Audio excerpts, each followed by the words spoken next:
Welcome to our talk show. Today's discussion will be focusing on morality, values, and business ethics. Before we start, we are going to introduce ourselves. We are Syndicate 7, and my name is Mochamad Haikal Ghiffari.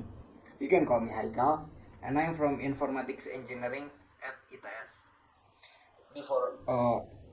I will be the host for today's talk show, and of course, I am not alone here. Let's introduce our speaker. First, Hi, my name is Iraisa Farasila, or you can call me Ais. My background was from communication study from Diponegoro University. Hello, my name is Arya Bintang Raihandika. You can call me Arya. My bachelor degree was from management Pajajaran University. Hi, my name is Milla Karisma. You can call me Milla. My previous background was food technology from Universitas Pendidikan Indonesia. And I'm Muhamad Danindra Riansa. You can call me Danindra. My previous degree is in civil engineering from Bintang. okay. Thank you so much for our speaker for the introduction.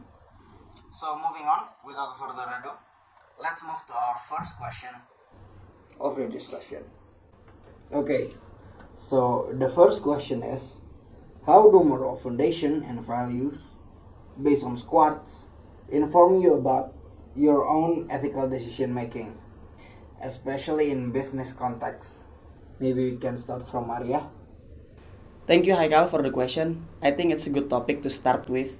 First, we can start from what is the moral foundation based on Schubert. He divided human basic needs into three fundamentals. First is our biological needs as individual. Second is our need to coordinate with other. And the third is our need of group to survive. From the three basic fundamentals, he divided into 10 basic values, which is on my previous test. My highest category was from power. Associated with decision making, this means that I may prioritize decision making that enhance my authority, control, and influence within the business environment. This could lead me on strategies that can maximize my personal or organizational power, that will potentially leading to decisions that prioritize dominance, competition, and control over others. I think that is from me, Haikal. Fascinating insight, Arya. Iraisa, it's your turn. How do your values influence your approach to ethical decision making, particularly with achievement and hedonism as your top scores here? Well, as someone who values achievement, my life is about chasing my success. I love to push myself to unlock my potential and also reach some new achievement in certain stages of my life. But sometimes that drive me to some tough choices, like should I go to extra study while my friends are hanging out, or should I choose to do things in the right way while it means I need to take a longer time to reach my goals. Next, since hedonism is my second highest score in search moral value, I'm also someone who loves to have a good time and enjoy the life has offered to me. Whether it is hanging out with my friends, binge watching my favorite show, or indulging my favorite hobbies. I'm all about enjoying the moment.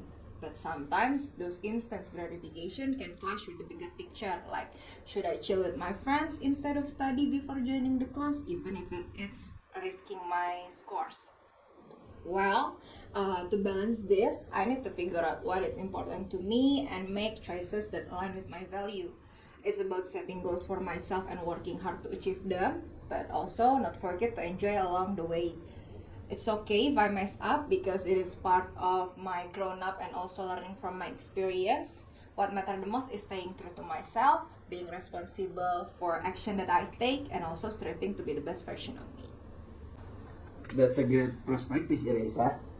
Milla, you have different set of values with tradition and hedonism as your top scores. How do these influence your decision-making process? Yes, that's true. In contrast with Arya and Iraisa's results regarding sports moral foundation, my core value is more inclined in tradition, but same as Iraisa, hedonism is also my top score. So, in my point of view, tradition influenced decision making by emphasizing compliance with established norms and practices.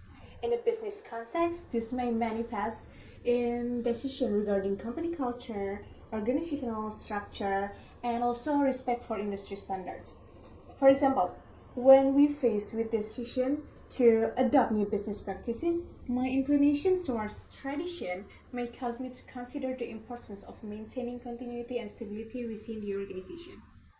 And for hedonism, people who have this value usually prioritize in seeking pleasure and avoiding pain, and often leading to decisions that focus at maximizing immediate gains. Here's the example. When we have to consider employee incentives, my high score in this value may lead me to prioritize measures that enhance employee well-being in order to contribute to overall organizational success. Interesting insight, Milla. Danindra, you have a unique set of values with security and benevolence as your top scores here. How do these values shape your ethical decision making in business? So my two values are security and benevolence. It suggests that I prioritize in the sense of safety, predictability, and stability in life. Sorry. Whether it's in financial health and relationship. For benevolence, it highlights my willingness to contribute positively to society, emphasizing caring for others and making a difference to lives those around you. In decision making, this drew me to approach the opportunities that offer sense of security, and I like to consider potential risks first, and while also try to make benefits for others and involve helping the others also. Ultimately, I strive for a balance between stability, personal growth, all while seeking positive impact for others. Thank you for sharing, Danindra. It's clear that each of you brings a unique perspective to ethical decision making based on your values and moral foundation. For the viewers, if you're curious what is my value is same as Arya, which is power. Power is my highest value. This is because I like to control the situation. That's why I decided to become the host of this talk show, to control the flow of the conversation. Well, without further ado, let's move into our second question in this discussion. Now, let's move on to the second question and delve into practical strategies for ethical decision making in the business world. We've touched on how our values inform our choices, but how do we ensure we are making ethical decisions consistently? Which is why the second question is, what are your strategies to avoid moral neglect, moral justification, and moral inaction in your organizational or business decision making? Let's delve deeper into each concept and discuss strategies to avoid them. But before we discuss strategies, Iraisa, maybe you can start by defining these terms for the viewers. Let's start with moral neglect. Moral neglect happens when individual or organization overlook ethical consideration in their decision-making process. It's like they are so focused on the other stuff, like making money or beating their competitor, that they forget about being fair or thinking about their action might hurt others. Next up, we have moral justification. Moral justification is when people or company rationalize other unethical behavior by convincing themselves that it is somehow justified. They might say, well, everyone else is doing it, or it is not that bad. It's kind of like trying to make a bad thing seems okay, even though deep down they know it is not. Finally, there is moral inaction. Moral inaction occurs when individual or organization fail to act in the face of unethical behavior or situation, even though they are aware of them. It's like watching a bully pick on someone and you choose not to say anything because you're scared, you don't want to get involved. Thank you for those clear definition, Iraisa. Milla, you've highlighted the risk associated with moral neglect here. Could you share some strategies to avoid it in business decision making? Okay, Talking about moral neglect, in my opinion, this unethical moral can lead to harmful outcomes because it involves ignoring ethical consideration in the decision-making process, which may lead to organization reputation among stakeholders. First of all, to avoid moral neglect, I believe that setting a clear ethical rules or guidelines is important for everyone to understand what is expected. And after that, we can provide training or ongoing education for everyone about ethics in the workplace. Besides that, creating an environment where everyone feels comfortable to speak up about ethical concerns allows issues to be addressed before they become bigger. Thank you, Milla, for those insightful strategies. Danindra, let's move on to moral justification. How can individuals and organizations prevent themselves from falling into this trap? Yes, this is where things get tricky because it's about convincing ourselves that unethical behavior is somehow okay. It's easy to say, oh, it's not a big deal, or everyone else doing it, but that doesn't make it right. We have to build ourselves, we have to hold ourselves accountable. So, how do we avoid this trap? One powerful strategy is to regularly reflect on our decision. Ask yourself, would I be comfortable telling this to my friend or family about what I'm about to do? If the answer is no, then it's a clear sign that we are heading to a wrong path. Another way is yes, we can surround ourselves with people who hold us to high ethical standard. When we are in environment that where integrity is valued, it becomes much harder to justify unethical behavior. Wise advice, Danindra. Last but not least, Arya, let's conclude with moral inaction. How can individuals and organizations avoid this phenomenon in their decision-making process? Okay. In this modern world, I think sometimes I find most people, including me, are doing moral inaction since the growth of individualism understanding. This leads people to think that every individual should be responsible for their self. But later I found that it is not good for me and for others, that avoiding moral inaction is crucial to maintaining ethical integrity and social responsibility. And as a human being, I should recognize that I have a power to make a difference in our community.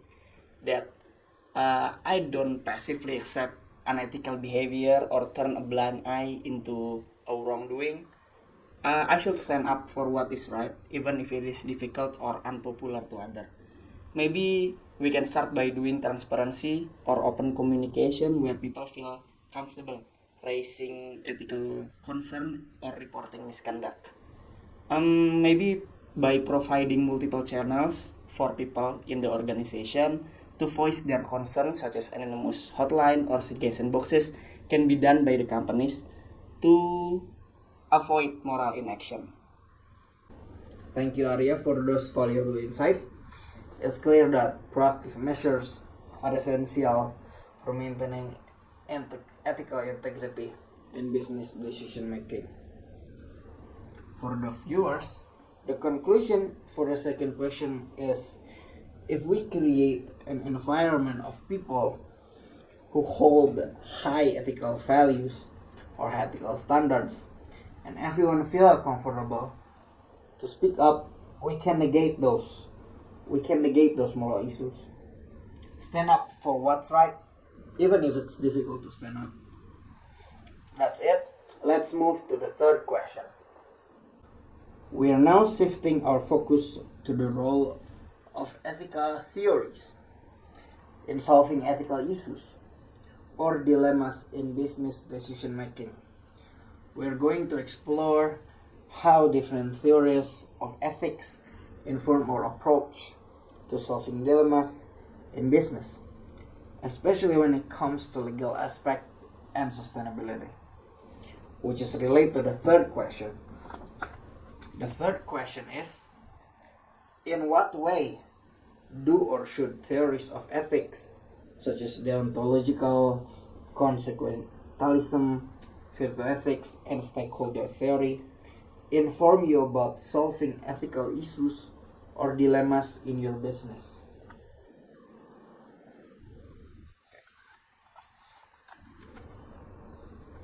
Our speaker will share insights on how theories such as deontological ethics, consequentialism, virtue ethics, and stakeholder theory inform ethical decision making in various business contexts. First off, let's start with Milla. Could you kick us off by discussing how consequentialism guides ethical decision making process in business? When facing ethical dilemmas in business decision making, theories of ethics give us useful frameworks to analyze and decide what to do. One such theory, consequentialism, suggests us that we should focus on the outcomes of our action to make ethical decisions. Consequentialism, usually known as a theory, is that maximizing benefits and minimizing harms. In a business, this means carefully considering the potential results of decisions and choosing the one with the most favorable consequences. If we relate this with legal aspect of business as a contract, it guides business to consider the long-term implication of contractual agreements. For example, before making a contract with a supplier, a business may evaluate the potential consequences of the agreement, such as the quality of goods provided. By prioritizing outcomes that align with organizational goals, business can make ethically and legally sound contractual decisions. Consequentialism also informs decisions related to sustainability initiatives. Business must weigh the potential environmental, social, and economic consequences of their actions when pursuing sustainability goals. Thank you, Milla, for that insightful perspective. Danindra, how does virtue ethics inform ethical decision-making process in business, especially concerning legal aspect and sustainability?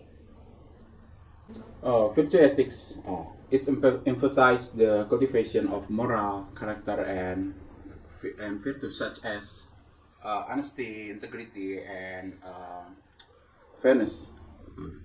Instead of just following rules, it focuses on embodying traits that contribute to the well-being of the communities or individuals. In business decision, virtue ethics guide us to consider how our action align with these moral virtues.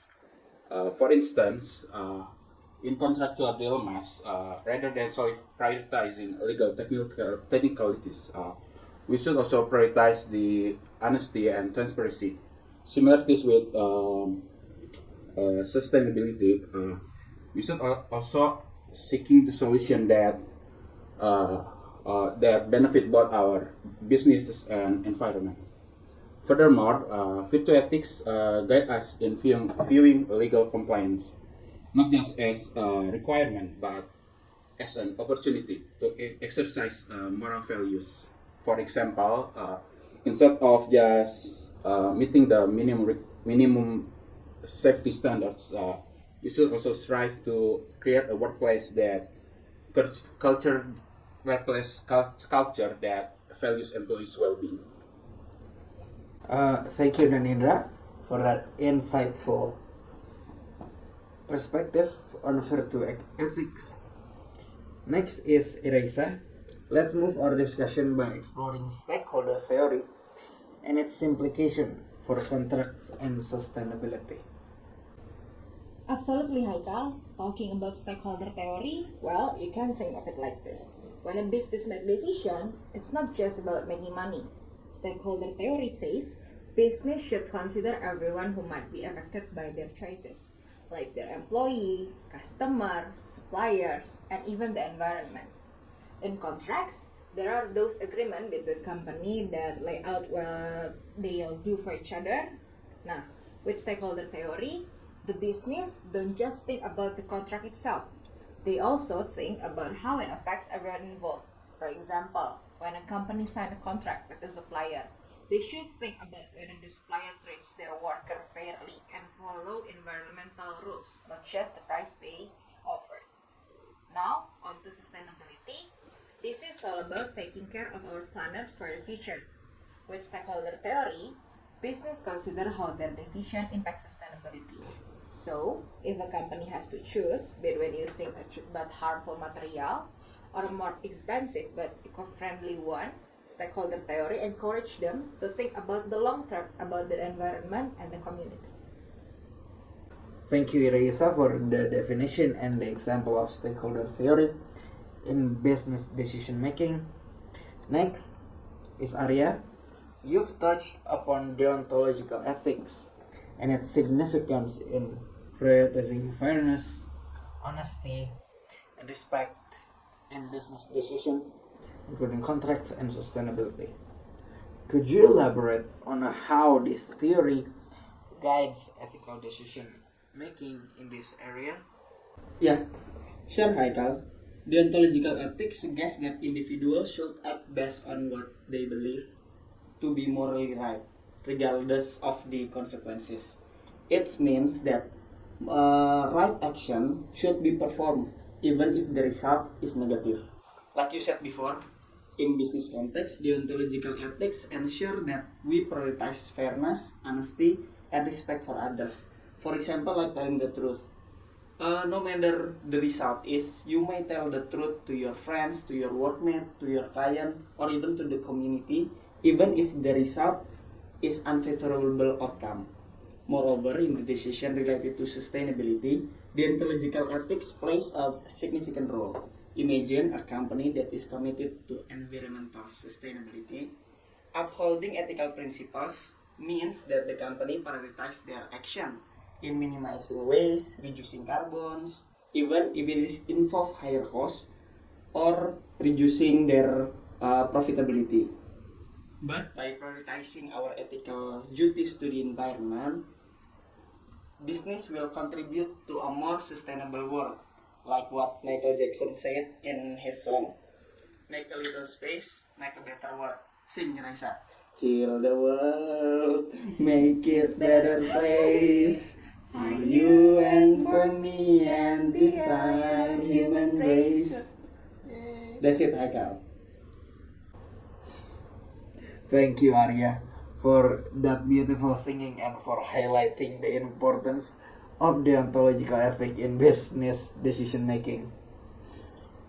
And I think that's all from the third question, because this is the last question. Let's wrap up.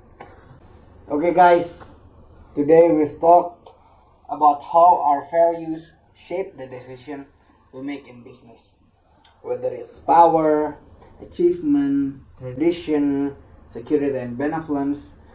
Our values guides our action. We've also discussed how to avoid making bad choices by paying attention to ethics, like not ignoring what's right, not trying to justify doing wrong things, and not just standing by when we see something wrong happen.